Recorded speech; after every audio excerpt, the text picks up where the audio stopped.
हम बेगूसराय बाजारे सोना धनिया हो,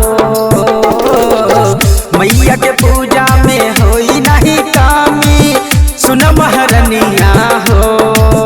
तो बोला की सब लही बसा मनिया हो जान।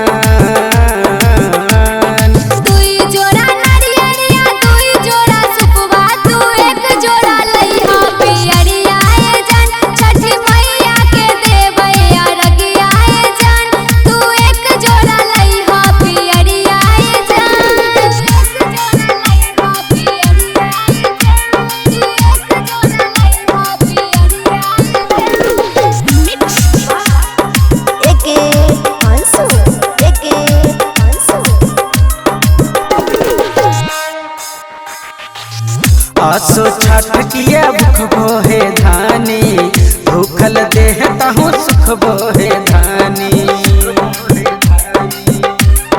हाँ आसो छठ किया भूख बोहे धानी, भूखल देहता हूँ सुख बोहे धानी।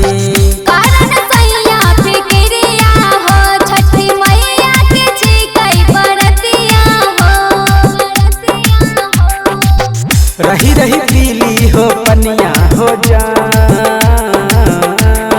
दुई जोड़ा नेमुआया दुई जोड़ा संतराया, एक बोझा लइहा तू खियाए जान। छठी मैया के देवैया रगियाए जान, तू एक बोझा लइहा खियाए जान।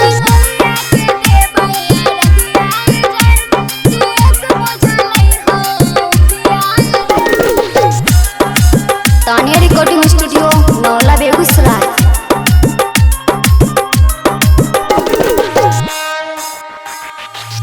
सुन छिए मैया के महिमा महान छै, यही से हर साल पूजै जहान छै।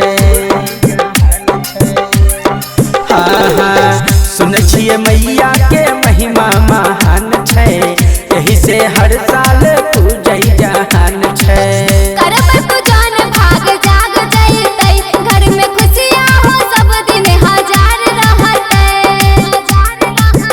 हमरा होई छी कई देखा फिकरिया हो जान। राइटर अनसू के संग किरण रानी के साथ ताहू चल चलिया छठी माई के घटियाए जान। हम कर लेबै माई के व्रत आए जान, ताहू चल चलिया छठी माई के घटियाए जान। Tania recording studio नौला Begusarai.